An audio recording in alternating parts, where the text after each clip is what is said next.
ও আমার সোনা মানিকেরা বাবারা, আমার রাসূলুল্লাহ সাল্লাল্লাহু আলাইহি ওয়াসাল্লামের দরবারে হযরতে আনাস রাদিয়াল্লাহু তাআলা আনহু বললেন,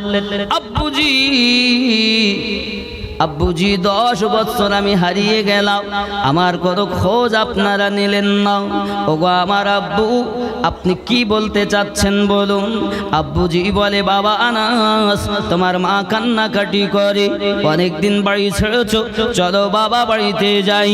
হযরতে আনাস রাদিয়াল্লাহু তাআলা আনহু বলেন, ওগো আমার আব্বুজি, আমি যখন বাড়িতে ছিলাম আপনি আমাকে বকাবকি করেছেন, মারধর করেছেন, আমার অন্যায় হলে মা আমাকে বকাঝকা করেছে, মারধর করেছে।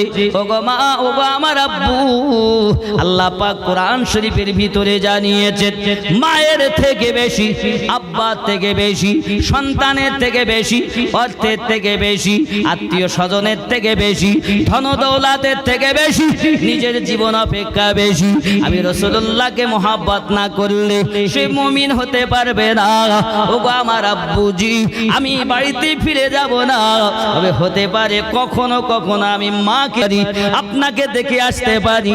আমি আনাস কোরআন মোতাবিক আমার জীবন গঠন করেছি, আমার জীবনের থেকেও বেশি, দুনিয়ার সব থেকে বেশি রাসূলুল্লাহকে ভালোবাসি। আমার আম্মা জানেরা শুনুন, হযরত ইমামে হোসেন পাক রাদিয়াল্লাহু তাআলা আনহু নামাজের জন্য দাঁড়িয়ে গেলেন, নামাজের জন্য দাঁড়িয়ে গেলেন। আব্বা আমার ইমামে হোসেন পাক নামাজের নিয়ত করে দাঁড়িয়েছেন, রুকু করেছেন, সিজদা করেছেন। ইমামে হোসেন পাককে কেউ আপনার কিনা সালাম ফিরাতে দেখেননি। যুবকেরা হোসেন পাক বলেছিলেন, শিবাত, তুই যখন আমার গলা কাটতে এসেছিস, এক কাজ কর, আমার এই সম্মুখের দিক থেকে গলাটা তুই কাটতে পারবি না। আমি হোসেন পাকের গলা তুই কাটতে পারবি না। আমার গলা যদি কাটতে হয়, পিছন দিক থেকে তোকে কাটতে হবে। আমার এই গলায় আমার নানু বারবার চুমু দিয়েছে, দুনিয়ায় এমন কোনো খানসার নাই যে এই খান থেকে আমার গলা কাটতে পারে, কারণ এটা আমার নানু জির চুমার বরকত। আব্বারা, আমি আপনাদের বোঝাতে চাই, হাজরে আসওয়াদ পাথরে যান, মানুষ চুমা দেয়। হাজিরা কেন চুমু দিচ্ছেন?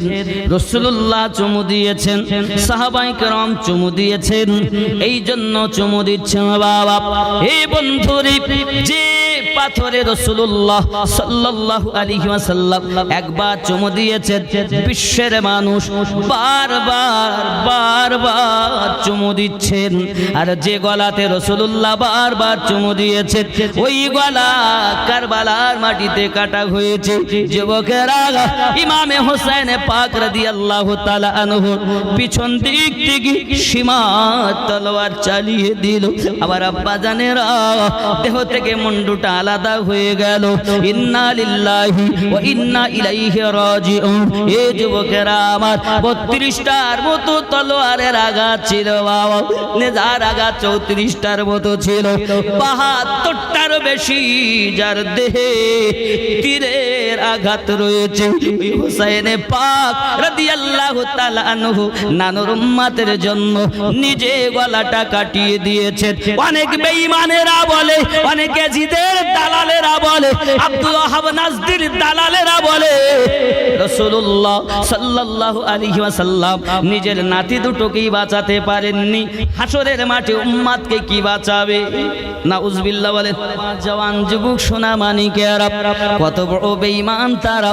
পৃথিবীর জমিনে আমার রাসূলুল্লাহর প্রতি তারা আপনাকে এমনি করে দুর্নাম করে। আমার আপনার নবী পাক জানতেন হুসাইন পাক শহীদ হবেন, হুসাইন পাক শহীদ হবেন, কারণ যখন দুনিয়ার জমিনে আগমন করেছে, তাহলে এটা বুঝাতে গেলে একটুখানি বলতে হয়। বলবো না? একটু পিছনে যাই। হুসাইন পাক যখন মদিনার মাটিতে জন্ম নিয়েছেন, আগমন করেছেন, ও আমার জওয়ান যুবকেরা, সোনামানিকেরা, এমনি সমাতে দেখা গেল ওই মদিনার মাটিতে হুসাইন পাক রাদিয়াল্লাহু তাআলা আনহু এর নামটা যে রাখা হবে, এই নাম আমার রাসূলুল্লাহ সাল্লাল্লাহু আলাইহি সাল্লাম বললেন, আলী, ও আলী, বাচ্চাটার নাম আমার নানু ভাইয়ের নাম রাখো না কেন? হযরত আলী বলেন, আমি রাখবো কেন? আমার বেটা নানু তার নামটা রেখে দেবে, রাসূলুল্লাহ নাম রাখতে যাবেন কি?